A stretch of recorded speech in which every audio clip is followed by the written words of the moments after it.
इस वीडियो में हम पढ़ेंगे कक्षा 10वीं का विषय विज्ञान यानी कि साइंस का पाठ 1 जिसका नाम है रासायनिक अभिक्रियाएं एवं समीकरण। तो शुरू करते हैं। तो इस पाठ में सबसे पहला विषय आता है हमारा रासायनिक अभिक्रिया। रासायनिक अभिक्रिया क्या होती है? जब दो या दो से अधिक पदार्थ मिलकर एक या एक से अधिक नए गुणधर्म वाले पदार्थों का निर्माण करते हैं तो उसे रासायनिक अभिक्रिया कहा जाता है। जब कोई भी दो पदार्थ मिलकर कोई एक नया पदार्थ बनाए जिसके गुणधर्म बिल्कुल अलग हों, जिनसे वो मिलके बना है, तो उसे कहेंगे हम रासायनिक अभिक्रिया। उदाहरण से समझ लेते हैं, बिल्कुल अच्छी तरह से ये समझ में आ जाएगा। जैसे हाइड्रोजन और ऑक्सीजन मिलकर जल यानी पानी का निर्माण करते हैं, तो ये क्या होगी? एक रासायनिक अभिक्रिया। क्यों? क्योंकि इसमें बिल्कुल नए गुणधर्म वाला पदार्थ बनता है जल। जल का गुणधर्म क्या होते हैं? ये आग को बुझाता है। ठीक है, आग लगाता नहीं है, आग को बुझाता है। वहीं जिनसे ये मिलके बना है हाइड्रोजन और ऑक्सीजन, ये दोनों अत्यंत ज्वलनशील गैसें हैं, इनमें बहुत जल्दी आग लग जाती है। लेकिन पानी जो है इन दोनों से ही मिलके बना है, लेकिन इसके गुणधर्म बिल्कुल अलग हैं। तो इस तरह की जो अभिक्रिया होगी उसे कहा जाएगा रासायनिक अभिक्रिया। और किसी भी रासायनिक अभिक्रिया को भौतिक विधियों से उलट नहीं किया जा सकता है। उलट करने का मतलब होगा कि जो नया पदार्थ बना है, अगर हम चाहें उस नए पदार्थ को वापस उन्हीं पदार्थों में बदलना जिनसे वो बना है, तो वो भौतिक विधियों द्वारा नहीं किया जा सकता है। भौतिक विधि आप कक्षा 9 में पढ़ चुके होंगे, जैसे कि उसमें से कुछ मैंने यहाँ पर लिख दिए हैं, जैसे कि वाष्पीकरण, ऊर्ध्वपातन, आवसंज्ञा, उपकेंद्रीकरण। इन सभी विधियों से किसी भी रासायनिक अभिक्रिया को उलट नहीं किया जा सकता है। आगे है रासायनिक अभिक्रियाओं में शामिल। जब कोई रासायनिक अभिक्रिया होगी तो उसमें क्या चीजें शामिल होंगी? अवस्था में परिवर्तन। अवस्था में परिवर्तन का मतलब होगा कि रासायनिक अभिक्रिया होने से पहले वाले पदार्थ और रासायनिक अभिक्रिया के होने के बाद वाले पदार्थ यानी कि नए पदार्थ, उनकी अवस्था में परिवर्तन हो सकता है। जैसे कि ये उदाहरण है, यहाँ पर ये क्या है? यहाँ पर ये गैस है, यहाँ पर भी गैस है। दो गैसें मिलकर एक जल का यानी कि द्रव का निर्माण कर रही है। तो यहाँ पर क्या हो रहा है? दो गैस से अवस्था बदलकर जल बना रही है, तो अवस्था में परिवर्तन होगा। यानी कि ठोस से द्रव, द्रव से गैस या फिर गैस से ठोस में कोई भी अवस्था परिवर्तन हो सकती है जब रासायनिक अभिक्रिया होगी। आगे है रंग में परिवर्तन। रंग में भी परिवर्तन हो सकता है। रासायनिक अभिक्रिया होने से पहले या होने के बाद रंग में भी परिवर्तन हो सकता है। तापमान में परिवर्तन। रासायनिक अभिक्रिया के दौरान तापमान में भी परिवर्तन, तापमान कम भी हो सकता है और तापमान ज्यादा भी हो सकता है। और रासायनिक अभिक्रिया में चौथा है गैस का उत्सर्जन। जो भी रासायनिक अभिक्रिया होगी उसमें से गैस का उत्सर्जन भी हो सकता है। गैस का उत्सर्जन मतलब होगा उसमें से कोई रासायनिक अभिक्रिया के दौरान कोई उसमें से गैस निकली। ठीक है, पीछे वाले पेज पर हमने समझा रासायनिक अभिक्रियाओं की परिभाषा। अब हम देखते हैं रासायनिक अभिक्रिया के कुछ उदाहरण जिससे रासायनिक अभिक्रियाएं हमें अच्छी तरह से समझ में आ जाए। तो यहाँ पर दैनिक जीवन में होने वाली रासायनिक अभिक्रियाओं के कुछ उदाहरण। पहला है इसमें से भोजन का पाचन। जो भी हम खाना खाते हैं उसका पचना, वो भी क्या है? एक रासायनिक अभिक्रिया है। इसी तरह से श्वसन यानी कि सांस लेना, हम ऑक्सीजन अंदर लेते हैं और कार्बन डाइऑक्साइड छोड़ते हैं, तो ये भी एक रासायनिक अभिक्रिया है। लोहे पर जंग लगना, लोहे पर जंग लगना भी एक रासायनिक अभिक्रिया है और ये बहुत धीरे धीरे होने वाली रासायनिक अभिक्रिया है। इसी तरह दही का बनना, दूध से दही में बदल जाना, ये भी एक रासायनिक अभिक्रिया है।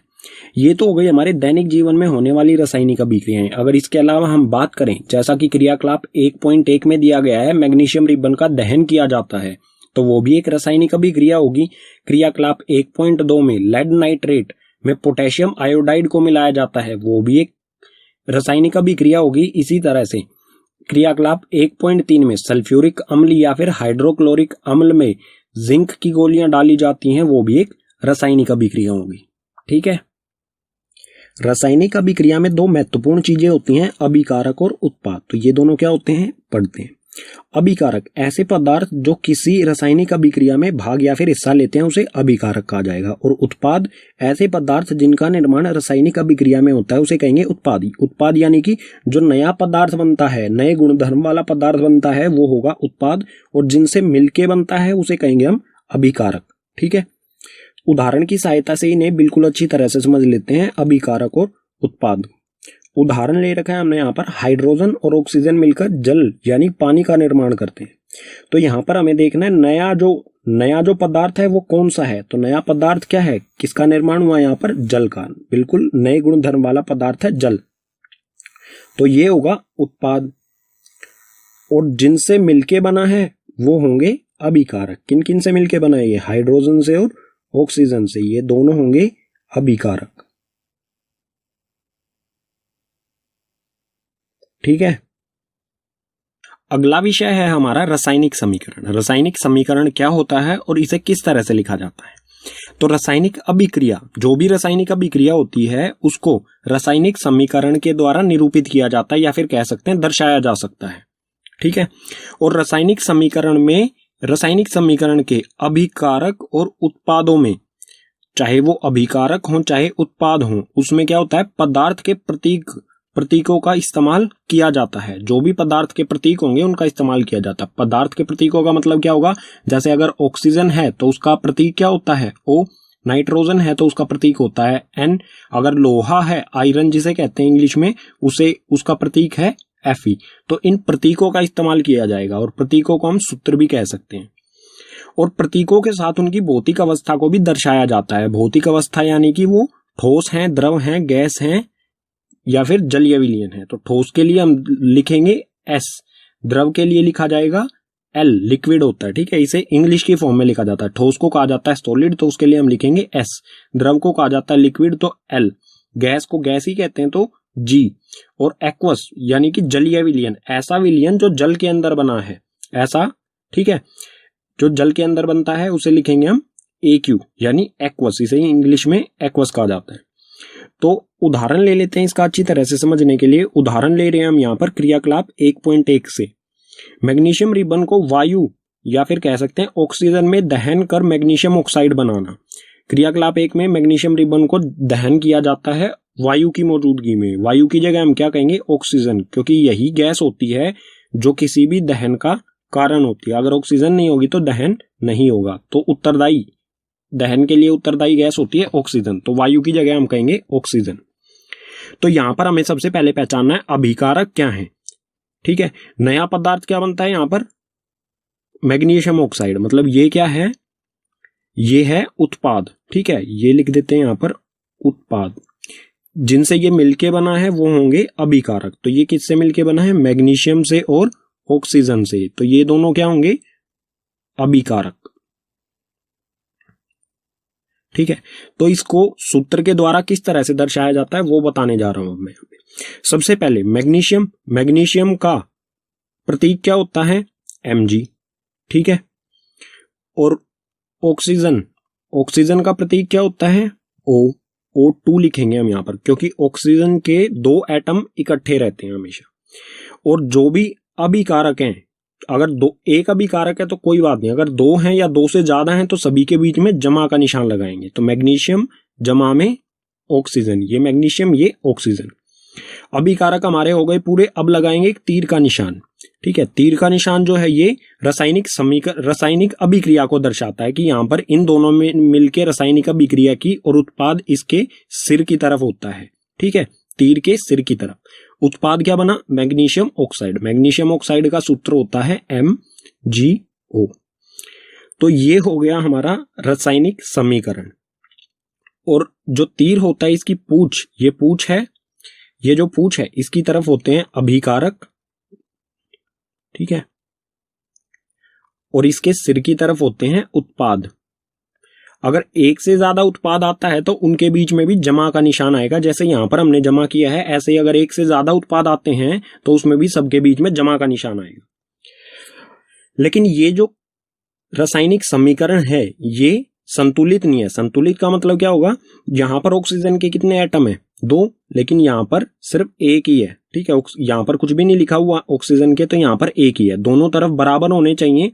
तो इस तरह की जो समीकरण संतुलित नहीं है उस तरह के समीकरण को कहा जाएगा कंकाली समीकरण। ठीक है, अब इसको संतुलित किस तरह से किया जाता है वो हम देखेंगे अगले पेज पर। लेकिन अभी भी इसमें एक कमी है, क्या, हमने इसकी भौतिक अवस्थाएं नहीं लिखी हैं। तो भौतिक अवस्था के इस साथी से कैसे लिखा जाता है, Mg। मैग्नीशियम रिबन कैसा था, ठोस, ठोस यानी कि सॉलिड। ठीक है, सॉलिड के लिए लिखेंगे हम S। उसके बाद ऑक्सीजन, ऑक्सीजन कैसी होती है, गैस होती है, तो गैस के लिए लिखेंगे G। रासायनिक अभिक्रिया हुई, रासायनिक अभिक्रिया होने को दर्शाता है। यदि रासायनिक अभिक्रिया हुई और हमें क्या मिला, मैग्नीशियम ऑक्साइड MgO। और मैग्नीशियम ऑक्साइड ये क्या है, ठोस, ठोस के लिए लिखेंगे हम सॉलिड के, ठीक है, तो S। तो ये होगी हमारी रासायनिक समीकरण, ठीक है। अब इसे संतुलित किस तरह से किया जाता है वो देखते हैं अगले पेज पर। अब हम देखेंगे रासायनिक समीकरण को संतुलित करना। कोई भी रासायनिक समीकरण होता है उसको किस प्रकार से संतुलित किया जाता है। तो यहाँ पर है Fe। Fe जो प्रतीक होता है वो होता है लोहा, लोहे का प्रतीक, लोहा जमा में H2O यानी कि जल। लोहा और जल अभिकारक दो हैं, वो अभिक्रिया करके लोहा Fe3O4 यानी Fe3O4 लोहे का ऑक्साइड जमा में H2 यानी हाइड्रोजन गैस बनाते हैं। तो इस अभिक्रिया को हम संतुलित करके देखेंगे। संतुलित करने का मतलब क्या होगा, सबसे पहले हम इसमें अभिकारक, जो भी अभिकारक हैं उसमें कितने एटम यानी कि परमाणुओं की संख्या गिनेंगे, ठीक है। यहाँ पर लोहा है, लोहे के कितने परमाणु है, यहाँ पर कुछ नहीं लिखा हुआ, तो Fe मतलब लोहे का एक परमाणु है। तो इस तरह की आपको एक टेबल बनानी है जिसमें आपको तत्व लिखने हैं एक लाइन में, अभिकारक और उत्पाद। इसमें हम अभिकारक के नीचे लिखेंगे Fe यानी लोहे में कितने परमाणुओं की संख्या है, और इसमें उत्पाद में लोहे में कितने परमाणुओं की संख्या है। इसी तरह से हाइड्रोजन और ऑक्सीजन की। तो इसे संतुलित करते हैं। Fe यानी कि लोहे, लोहे का एक परमाणु है अभिकारक में, ठीक है। अब देखेंगे लोहे का उत्पाद में कितने परमाणु है। लोहे के उत्पाद में 3 परमाणु हैं, तो यहां पर लिखा हमने 3। अब देखते हैं हाइड्रोजन के। हाइड्रोजन के अभिकारक में 2 हैं और उत्पाद में भी 2 हैं, तो ये 2 हो और ये भी 2। ऑक्सीजन बचता है, ऑक्सीजन के अभिकारक में 1 है और उत्पाद में 4 हैं, तो ये 1 और यहां पर 4। संतुलित करने का मतलब क्या होगा कि जितनी परमाणुओं की संख्या किसी तत्व की अभिकारक में है उतनी ही उत्पाद में होनी चाहिए, ठीक है। अभिकारक और उत्पाद में बराबर परमाणुओं की संख्या, बराबर एटम की संख्या होनी चाहिए। अगर यहाँ पर 1 है तो यहाँ पर भी 1 होना चाहिए, अगर यहाँ पर 3 है तो यहाँ पर भी 3 होना चाहिए, बराबर होने चाहिए।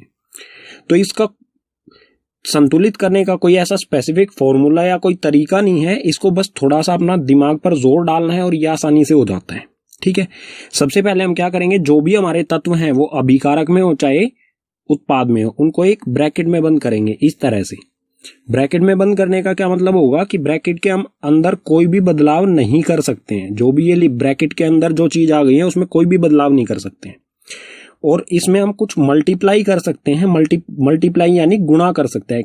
किस तरह से, जैसे उत्पाद में 3 है और अभिकारक में 1 है, तो अभिकारक को भी अगर हम 3 बनाना चाहें तो इस 1 को कितने से गुना करना पड़ेगा, 1 को हम गुना करेंगे 3 से, तो 1 को 3 से गुना किया, ये हो गया 3।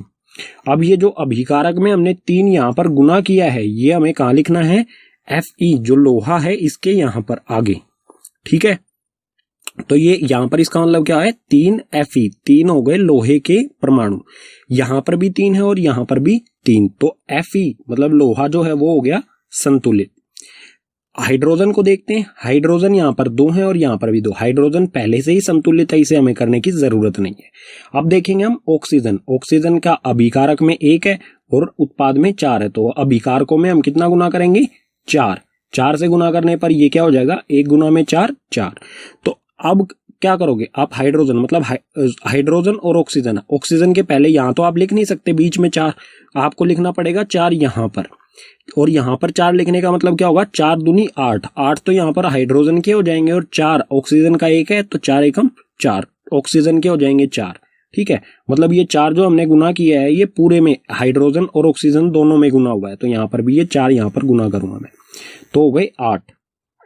इससे ऑक्सीजन तो हमारा संतुलित हो जाता है, ऑक्सीजन के तो हो गए 4, लेकिन इससे हाइड्रोजन जो था वो असंतुलित हो गया, तो हाइड्रोजन को भी देखते हैं। अब इस तरफ तो हम अभिकारकों में तो हम कोई बदलाव कर नहीं सकते हैं क्योंकि हम दोनों के आगे लगा चुके हैं पहले ही। तो दूसरी तरफ देखते हैं, दूसरी तरफ में हमें हाइड्रोजन को करना है उत्पाद, तो यहां पर आएंगे, यहां पर हम कितने से गुना करें कि ये 8 हो जाए, 2 को हम कितने से गुना करें कि 8 हो जाए, तो करेंगे 4 से गुना, तो ये हो गया 8, तो यहां हम लिखेंगे 4। तो ये हो गई संतुलित अभिक्रिया, जहां पर दोनों तरफ अभिकारकों में और उत्पादों में दोनों तरफ बराबर परमाणुओं की संख्या है, 3 3 8 8 और 4 4, सभी के, लोहे के, हाइड्रोजन के और ऑक्सीजन के, सभी हो गए संतुलित। लेकिन अभी भी ये प्रॉपर एक अच्छी तरह से लिखी गई समीकरण नहीं है, क्योंकि इसमें भौतिक अवस्थाएं हमने नहीं लिखी हैं, तो इसे भौतिक अवस्थाओं के साथ लिखेंगे इस तरह से 3 Fe। अब ब्रैकेट हमें हटा देना है, Fe क्या है, लोहा क्या होता है, ठोस, ठोस यानी कि सॉलिड, S से सॉलिड हो गया, ठीक है, ये हो गया सॉलिड। जमा में 4 H2O। H2O क्या होता है? जल। जल जो होता है वो होता है द्रव यानी कि लिक्विड, L फॉर लिक्विड। अभिक्रिया हुई और ये बना Fe3O4 जो कि एक ठोस होता है। ठीक है, ठोस यानी सॉलिड। जमा में 4H2 हाइड्रोजन जो कि एक गैस होती है। तो इस तरह की यह अभिक्रिया होगी जो संतुलित होगी। हमें इसको इस तरह से बनाना है। तो एक और उदाहरण देख लेते हैं हम, जो क्रियाकलाप 1.1 से है। मैग्नीशियम रिबन को ऑक्सीजन की उपस्थिति में जलाया जाता है, तो वो है Mg जमा में O2। अभिक्रिया करके क्या बनाता है ये? Magnesium oxide MgO। तो ऊपर वाली जो समीकरण था, ऊपर वाला समीकरण, इसमें तो थोड़ा सा हमें मुश्किल पड़ा, लेकिन ये बिल्कुल आसानी से हो जाएगा। कुछ ऐसे समीकरण होते हैं जो बिल्कुल आसानी से हो जाते हैं, कुछ में थोड़ा सा ज्यादा कैलकुलेशन करनी पड़ती है। इसके लिए हमें टेबल बनाने की भी जरूरत नहीं पड़ेगी। किस तरह से? Mg यहां पर एक है, यहां पर भी एक है, मतलब अभिकारक में भी एक और उत्पाद में भी एक। ऑक्सीजन तो Mg तो संतुलित है। ऑक्सीजन यहां पर 2 है, यहां पर अकेला है। तो हम क्या करेंगे? यहां पर 2 लगा देंगे। मतलब 2 लगाने से क्या हुआ? यहां पर मैग्नीशियम के भी 2 हो गए और ऑक्सीजन के भी 2 हो गए। लेकिन और जैसे ही हमने ऑक्सीजन को यहां पर संतुलित किया तो मैग्नीशियम असंतुलित हो गया। तो मैग्नीशियम को यहां पर अगर हम 2 लगा देंगे तो ये मैग्नीशियम भी संतुलित हो जाएगा। तो ये पूरी इक्वेशन हो गई संतुलित। अब इसको भौतिक जो अवस्था होती है उसके साथ लिखेंगे, तो ये हो जाएगा 2Mg ठोस यानी कि सॉलिड जमा में O2 जो होती है गैस, और उसके बाद 2MgO मैग्नीशियम ऑक्साइड जो होगी ठोस। ठीक है, ठोस यानी सॉलिड। तो इस तरह से किसी भी रासायनिक समीकरण को संतुलित किया जाता है। आप जितना अध्ययन यानी प्रैक्टिस करोगे उतना ही ये आपके लिए आसान होता जाएगा। पीछे वाले पेज पर हमने रासायनिक समीकरण को संतुलित किया था। अब हम देखते हैं रासायनिक समीकरण को संतुलित करना क्यों आवश्यक है। जो भी संतुलित किया था वो क्यों जरूरी है उसको संतुलित करना। तो इसका एकमात्र कारण है द्रव्यमान संरक्षण का नियम। ये आप कक्षा 9 में पढ़ चुके हैं। ये नियम क्या कहता है? किसी भी रासायनिक अभिक्रिया में ना तो द्रव्यमान का निर्माण होता है, ठीक है, ना तो द्रव्यमान का निर्माण होता है और ना ही विनाश होता है। इसका मतलब क्या होगा? द्रव्यमान जितना अभिकारकों में है रासायनिक अभिक्रिया के पहले है, वो उतना ही उत्पादों में रासायनिक अभिक्रिया के बाद रहेगा। तो इस नियम से हम निष्कर्ष निकाल सकते हैं कि रासायनिक अभिक्रिया के पहले यानी कि अभिकारक एवं उसके बाद रासायनिक अभिक्रिया होने के बाद यानी कि उत्पाद में प्रत्येक पदार्थ के परमाणुओं की संख्या बराबर होनी चाहिए। परमाणुओं की संख्या बराबर इसलिए होनी चाहिए क्योंकि परमाणु द्रव्यमान जो है वो किस चीज पर डिपेंड करता है? परमाणुओं की संख्या पर। तो परमाणुओं की संख्या बराबर होगी तो ही द्रव्यमान दोनों तरफ बराबर होगा। ठीक है, अब देखते हैं रासायनिक अभिक्रियाओं के प्रकार। रासायनिक अभिक्रियाओं के कितने प्रकार होते हैं, इनको एक एक करके पढ़ेंगे। तो रासायनिक अभिक्रिया का पहला प्रकार है संयोजन अभिक्रिया। संयोजन अभिक्रिया क्या होती है? इस अभिक्रिया में 2 या 2 से अधिक अभिकारक मिलकर एक उत्पाद बनाएं, एक या फिर एकल अकेला उत्पाद बनाएं, तो उसे कहा जाएगा संयोजन अभिक्रिया। अभिकारक तो 2 या 2 से ज्यादा भी हो सकते हैं, लेकिन उत्पाद हमेशा एक ही बने, ऐसी अभिक्रिया को संयोजन अभिक्रिया कहा जाएगा। और इसका जो रासायनिक समीकरण कुछ इस तरह से होगा। एक अभिकारक A है और एक अभिकारक B है। 2 अभिकारक जुड़कर 2 या 2 से ज्यादा अभिकारक जुड़कर अकेला C उत्पाद बनाएं, तो इस तरह का जो रासायनिक समीकरण लिखा होगा उसको कहा जाएगा संयोजन अभिक्रिया। उदाहरण से और अच्छी तरह से समझ लेते हैं। उदाहरण में सबसे पहला है कोयले का दहन। कोयले का दहन किस तरह से होता है? कोयला क्या होता है? कार्बन का सूत्र होता है, कार्बन का प्रतीक C। ठीक है, तो एक कार्बन जमा में ऑक्सीजन इसलिए क्योंकि ऑक्सीजन गैस ही किसी भी दहन के लिए उत्तरदायी होती है। तो कार्बन जमा में ऑक्सीजन, 2 अभिकारक मिलकर एक CO2 गैस का निर्माण करते हैं। जलने के बाद कोयले में से CO2 गैस निकलती है। तो 2 अभिकारक एक सिंगल अकेले उत्पाद का निर्माण करते हैं, तो उसे कहा जाएगा संयोजन अभिक्रिया। ये उदाहरण हो जाएगा। इसी तरह से अगला उदाहरण जल का निर्माण भी संयोजन अभिक्रिया के द्वारा ही होता है। इसमें 2 चीजें होती हैं, 2H2 यानी कि हाइड्रोजन और ऑक्सीजन। 2 अभिकारक मिलकर एक अकेली चीज जल यानी कि H2O का निर्माण कर रहे हैं। तो 2 अभिकारक एक चीज का निर्माण कर रहे हैं तो संयोजन अभिक्रिया। ये दोनों इसके उदाहरण हो जाएंगे। ठीक है, रासायनिक अभिक्रिया का दूसरा प्रकार है वियोजन अभिक्रिया। वियोजन अभिक्रिया क्या होती है? वियोजन का मतलब होता है अलग होना। तो ये अभिक्रिया क्या होती है? एक अभिकारक टूटकर दो या दो से अधिक उत्पादों में बदल जाए तो उसे वियोजन अभिक्रिया कहा जाएगा। मतलब कोई एक अभिकारक, जैसे कि हमारा ए कोई एक अभिकारक है, इसको गर्म किया जाएगा तो ये दो बी और सी उत्पाद में बदल जाना, मतलब कोई एक अभिकारक दो चीजों में बट जाए, अलग अलग हो जाए, तो उसे कहेंगे हम वियोजन अभिक्रिया। वियोजन का मतलब ही होता है अलग होना। तो ए यहाँ पर अलग अलग दो हिस्सों में बट गया, बी और सी में, ठीक है। और ये वियोजन अभिक्रिया ये तीन प्रकार से होती है, ऊष्मीय वियोजन, वैद्युत वियोजन और प्रकाशीय वियोजन। इन तीनों के बारे में अगले पेज पर उदाहरण सहित पढ़ते हैं बिल्कुल अच्छी तरह से। तो वियोजन अभिक्रिया का पहला प्रकार है ऊष्मीय वियोजन। ये क्या होता है? अभिकारक को ऊष्मा द्वारा अलग किया जाता है, ठीक है। अभिकारक को ऊष्मा या फिर कह सकते हैं हम गर्मी द्वारा तापमान बढ़ाकर अलग किया जाता है। उदाहरण देख लेते हैं, इसका अच्छी तरह से हमें समझ में आ जाएगा। तो यहाँ पर है CaCO3 यानी कैल्शियम कार्बोनेट। कैल्शियम कार्बोनेट जो कि एक ठोस होता है, जब इसको गर्म किया जाएगा, इसको ऊष्मा प्रदान की जाएगी, इसका तापमान बढ़ाया जाएगा, तो ये दो चीजों में CaO कैल्शियम ऑक्साइड और CO2 दो उत्पादों में बदल जाएगा। तो कोई एक अभिकारक ऊष्मा द्वारा दो उत्पादों में बदल जाए तो उसे कहेंगे हम ऊष्मीय वियोजन। ऊष्मा का मतलब ये होता है गर्मी, तो ऐसा वियोजन जो गर्मी के द्वारा किया जाए, ठीक है। वियोजन अभिक्रिया का दूसरा प्रकार है वैद्युत वियोजन। वैद्युत वियोजन क्या होता है? विद्युत धारा के प्रवाहित होने के कारण होने वाला वियोजन।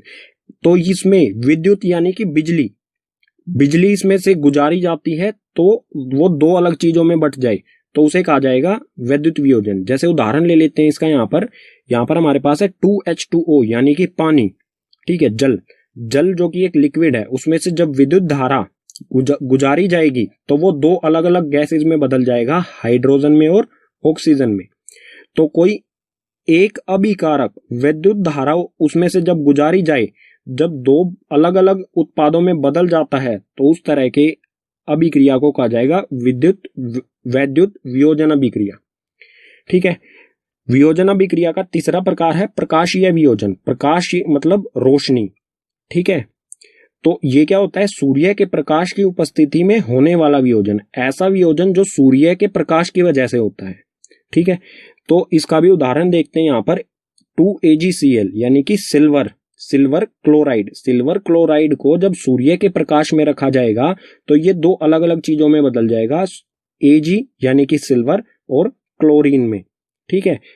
तो ऐसा वियोजन जिसमें कोई एक अभिकारक को सूर्य के प्रकाश में रखने से वो दो अलग अलग चीजों में बदल जाए तो उसे कहा जाएगा प्रकाशीय वियोजन।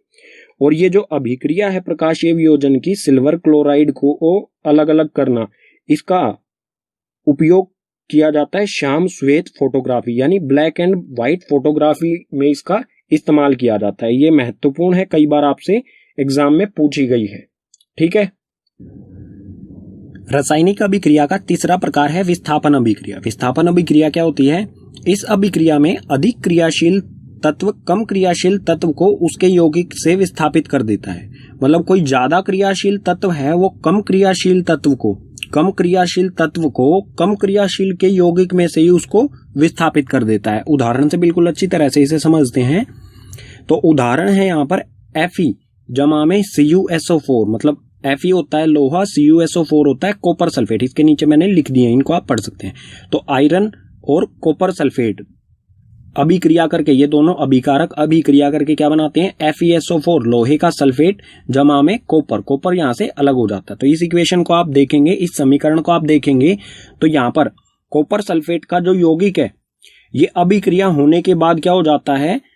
लोहे का सल्फेट, ठीक है। मतलब ये कॉपर जो है, लोहा कॉपर से ज्यादा क्रियाशील होता है, तो ये लोहा ज्यादा क्रियाशील तत्व ने कॉपर को उसी के यौगिक कॉपर सल्फेट में से उसको अलग कर दिया है, ठीक है। उसे विस्थापित कर दिया है, अलग निकाल दिया है। तो सल्फेट के साथ यहाँ पर लोहा आ जाता है कॉपर की जगह, और कॉपर हो जाता है बिल्कुल अलग। तो इसी के कॉपर को इसी के यौगिक कॉपर सल्फेट में से अलग कर दिया जाता है। तो इस तरह की जो अभिक्रिया होगी उसे कहा जाएगा विस्थापन अभिक्रिया। रासायनिक अभिक्रियाओं का चौथा प्रकार है द्विविस्थापन अभिक्रिया। द्विविस्थापन अभिक्रिया क्या होती है? इस अभिक्रिया में उत्पादों के निर्माण दो यौगिकों के बीच आयनों के आयनों के आदान प्रदान से होता है। आयन्स होते हैं, उस पर चार्ज कितना है, जमा का धनात्मक चार्ज है या ऋणात्मक। ठीक है, तो इसका उदाहरण देख लेते हैं, इसे अच्छी तरह से समझ लेंगे। यहां पर उदाहरण में है Na2SO4, यानी कि Na जो साइन होता है ये होता है सोडियम और सल्फेट, सोडियम सल्फेट, जमा में BaCl बैरियम क्लोराइड, अभिक्रिया करके ये बनाते हैं बैरियम सल्फेट और सोडियम क्लोराइड। नीचे मैंने इनके नाम लिख दिए हैं। ठीक है, तो इसमें आप देखेंगे कि जो सल्फेट यहाँ पर सोडियम के साथ है, सल्फेट और सोडियम साथ साथ है, लेकिन जब अभिक्रिया हो जाएगी तो ये सल्फेट जो है ये बैरियम के साथ जुड़ जाएगा। ठीक है, ये दोनों आपस में जुड़ जाएंगे अभिक्रिया के बाद। तो यहां पर आप देखो BaSO4। ठीक है, और जो सोडियम है Na, ये Na और Cl क्लोरीन, सोडियम और क्लोरीन जुड़कर NaCl का निर्माण करेंगे। तो यहां पर क्या हुआ, जो द्विविस्थापन मतलब बैरियम ने सोडियम को सल्फेट में से विस्थापित कर दिया और सोडियम ने क्लोरीन में से बैरियम को विस्थापित कर दिया। तो दोनों जगह विस्थापन हुआ है, इसलिए इसका नाम लिखा गया है द्विविस्थापन, क्योंकि इसमें दो दो विस्थापन हो रहे हैं। ठीक है, अब आयनों की बात आती है, आयनों के बीच किस तरह से आदान प्रदान हुआ वो देखते हैं। बैरियम जो होता है Ba, उस पर चार्ज होता है 2 जमा, धनात्मक 2 चार्ज होता है, धनात्मक मतलब जमा। और सल्फेट जो है इस पर चार्ज होता है SO4, इस पर चार्ज होता है 2 घटा ऋणात्मक, मतलब 2 आयन इसके पास ज्यादा होते हैं, इसके पास कम होते हैं। तो ये एक दूसरे को आदान प्रदान, दोनों एक दूसरे को साथ जुड़ जाते हैं और टोटल चार्ज हो जाता है, यहाँ पर 2 घटा का, यहाँ पर 2 जमा का, टोटल जो चार्ज है आयनों का वो 0 हो जाता है और बन जाता है BaSO4। ठीक है, और ये जो BaSO4 होता है, BaSO4 सफेद अविल्य अवशेप का निर्माण करता है। अविल्य अवशेप वो होता है जो जल के अंदर बनता है, लेकिन जल के अंदर वो अघुलनशील होता है। वो कुछ इस तरह से बनेगा, जैसे इस बीकर है, इसमें जल है। ठीक है, ये जल है, इसमें जब अभिक्रिया होगी तो इसमें एक अविल्य जो पानी में अघुलनशील तत्व का निर्माण होगा, जो कि इसमें नीचे की तरफ इस तरह से बैठ जाएगा, पानी में वो घुलेगा नहीं। ठीक है, तो ये नीचे जो सफेद सफेद कलर का आपको दिखाई दिया है, इस तरह का कुछ बैरियम सल्फेट बनेगा। ठीक है, रासायनिक अभिक्रियाओं का 5वां प्रकार है उपचयन और अपचयन। दोनों मिलते जुलते शब्द हैं, तो अच्छी तरह से इन्हें पढ़ें, उपचयन और अपचयन। उपचयन क्या होता है, पदार्थ में ऑक्सीजन की वृद्धि होना, या तो पदार्थ में ऑक्सीजन की वृद्धि हो अभिक्रिया के दौरान, या फिर हाइड्रोजन का ह्रास हो। ठीक है, यहां पर रह की मात्रा आएगी, हाइड्रोजन का ह्रास यानी हाइड्रोजन की कमी हो, दोनों कंडीशन में उपचयन कहा जाएगा उसे। ठीक है, अपचयन क्या होता है, बिल्कुल उपचयन का उल्टा अपचयन होता है। अपचयन में पदार्थ में हाइड्रोजन की वृद्धि यानी हाइड्रोजन अगर जुड़ जाए, या फिर ऑक्सीजन का ह्रास यानी कि ऑक्सीजन उसमें से हट जाए, तो उसे क्या कहा जाएगा, अपचयन।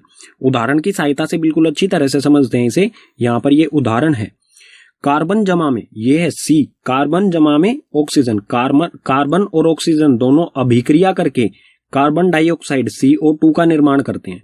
तो यहां पर कार्बन अकेला है, इधर जाने पर इसमें क्या हो गया, ऑक्सीजन जुड़ गई, तो यहां कार्बन का क्या हुआ है, उपचयन। ठीक है, कोई भी एक चीज हो जाए, या तो ऑक्सीजन जुड़ जाए या हाइड्रोजन हट जाए, दोनों कंडीशन क्या होंगी, उपचयन। और अपचयन में क्या होगा, या तो हाइड्रोजन जुड़ जाए या ऑक्सीजन कम हो जाए, दोनों कंडीशन में क्या कहा जाएगा, अपचयन। एक और उदाहरण देख लेते हैं इसका, जैसे यहां पर हो रहा है CuO, कॉपर ऑक्साइड जमा में हाइड्रोजन, कॉपर ऑक्साइड और हाइड्रोजन अभिक्रिया करके जब इन दोनों को गर्म किया जाता है तो ये बनाते हैं कॉपर जमा में H2O यानी जल। तो यहां पर आप देख सकते हैं कॉपर में से ऑक्सीजन हट गई है, और ऑक्सीजन का हटना, ऑक्सीजन का ह्रास होना क्या होता है, अपचयन। तो यहां पर हुआ है अपचयन। ठीक है, और इसी तरह आप देखेंगे हाइड्रोजन, यहां पर अकेला हाइड्रोजन है, जब यह अभिक्रिया होने के बाद इसमें क्या हो जाता है, ऑक्सीजन जुड़ जाती है। तो ऑक्सीजन का जुड़ना क्या होता है, ऑक्सीजन में वृद्धि होना या ऑक्सीजन का जुड़ना उपचयन। ठीक है, तो इसमें हुआ है उपचयन। तो ऐसी कोई अभिक्रिया जिसमें अपचयन और उपचयन दोनों एक साथ ही हो जाएं, दोनों एक ही अभिक्रिया में हो रहे हैं, तो इस प्रकार की इस प्रकार के रासायनिक समीकरण को कहा जाता है रेडॉक्स। ठीक है, रेडॉक्स अभिक्रिया। पीछे वाले पेज पर पढ़ा हमने उपचयन और अपचयन। अब हम देखते हैं दैनिक जीवन में उपचयन अभिक्रियाओं के प्रभाव। दैनिक जीवन में उपचयन, उपचयन यानी कि ऑक्सीजन का जुड़ना, दैनिक जीवन में ऑक्सीजन के जुड़ने के क्या प्रभाव पड़ते हैं। तो सबसे पहले इसमें संक्षारण। संक्षारण क्या होता है?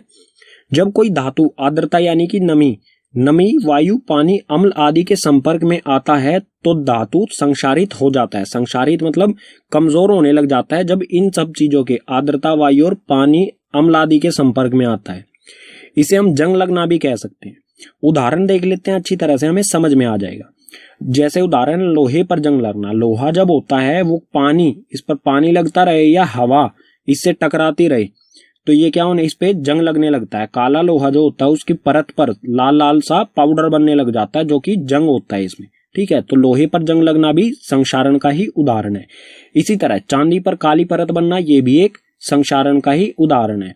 तांबे पर हरी परत बनना। तांबे के बर्तन होते हैं, कुछ दिनों बाद अगर वो ऐसे ही रखे रहते हैं तो उनपे काली परत, हरी परत बनने लग जाती है, तो वो होता है तांबे का संक्षारण, यानी तांबे पर जंग लगना। और जो संक्षारण होता है इसके कारण धातु जो है वो कमजोर हो जाता है, और संक्षारण से बचने के लिए कोई भी धातु है उस पर हमें करना पड़ता है पेंट। ठीक है, पेंट किया जाता है संक्षारण से किसी भी धातु को बचाने के लिए। तो आपके घर में जो भी लोहे की वस्तुएं होंगी, गेट या फिर जो भी है, उस पर पेंट किया जाता है। ठीक है, दूसरा उपचयन अभिक्रियाओं का प्रभाव है विक्रगंधिता। विक्रगंधिता क्या होता है? वसा युक्त और तैलीय खाद्य सामग्री, जो भी हमारा खाना होता है जिसमें वसा हो या फिर तेल से बना हुआ खाना जो होता है, वो वायु के संपर्क में आने पर उपचयित हो जाते हैं। उपचयित होने का मतलब क्या होगा? वायु से वो अभिक्रिया कर लेता है। लंबे समय तक जब वायु के संपर्क में रहेगा तो वो वायु के साथ अभिक्रिया कर लेता है, और उपचयित यानी कि ऑक्सीजन उसके साथ जुड़ जाती है, जिससे उनके स्वाद और गंध में परिवर्तन हो जाता है। जब लंबे समय तक खाना रखा रहता है उसका स्वाद बिल्कुल बदल जाता है। ठीक है, और उसमें से गंध यानी कि बदबू आने लग जाती है, खाने लायक नहीं रहता है वो।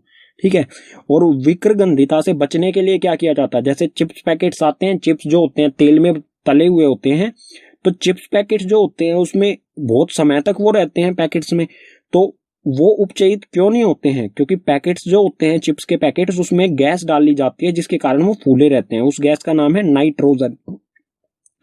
नाइट्रोजन गैस जो है वो उपचयित होने से बचाती है किसी भी खाद्य सामग्री को।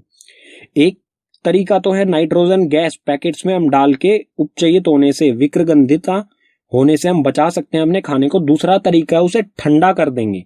ठीक है, फ्रिज में अगर हम रख देंगे, फ्रिज में कोई भी खाना हम रखेंगे तो उससे विक्रगंधिता धीमी हो जाती है। ठीक है, दुगना समय लगता है उसे फिर विक्रगंधित होने में। रासायनिक अभिक्रियाओं के प्रकार पढ़े हमने 1 से लेके 5 तक। अब रासायनिक अभिक्रियाओं को दूसरे प्रकार से भी वर्गीकृत किया जाता है, उसको पढ़ते हैं। तो रासायनिक अभिक्रिया के प्रकार, इसे वर्गीकृत किस आधार पर किया गया है? तापमान के आधार पर इसे वर्गीकृत किया है। तो तापमान के आधार पर रासायनिक अभिक्रिया को 2 तरह से वर्गीकृत किया जाता है। पहला है ऊष्माक्षेपी और दूसरा है ऊष्माशोषी। तो ऊष्माक्षेपी अभिक्रिया क्या होती है? जिन अभिक्रिया में उत्पाद के निर्माण के साथ साथ ऊष्मा का भी उत्सर्जन होता है तो उसे कहा जाएगा ऊष्माक्षेपी अभिक्रिया। जैसे उदाहरण से अच्छी तरह से समझते हैं, ये अभिकारक है। उदाहरण है प्राकृतिक गैस का दहन। प्राकृतिक गैस को जब जलाया जाता है तो वो एक ऊष्माक्षेपी अभिक्रिया होती है कुछ इस तरह से। प्राकृतिक गैस होती है CH4 यानी मीथेन। ठीक है, मीथेन को जब दहन किया जाता है, दहन के लिए उत्तरदायी गैस कौन सी होती है? ऑक्सीजन। तो मीथेन को ऑक्सीजन की उपस्थिति में दहन किया जाता है, यानी 2 अभिकारक जब इन्हें दहन किया जाएगा तो कार्बन डाइऑक्साइड गैस बनेगी, पानी बनेगा, लेकिन पानी किस फॉर्म में है? गैस की फॉर्म में है, यानी कि पानी जो है वो वाष्प है। ठीक है, वाष्प की फॉर्म में है, और उसके साथ साथ बहुत सारी ऊष्मा होती है। जब आप गैस जलाते हैं तो उसमें बहुत सारी गर्मी होती है। ठीक है, गर्म होती है गैस बहुत ज्यादा।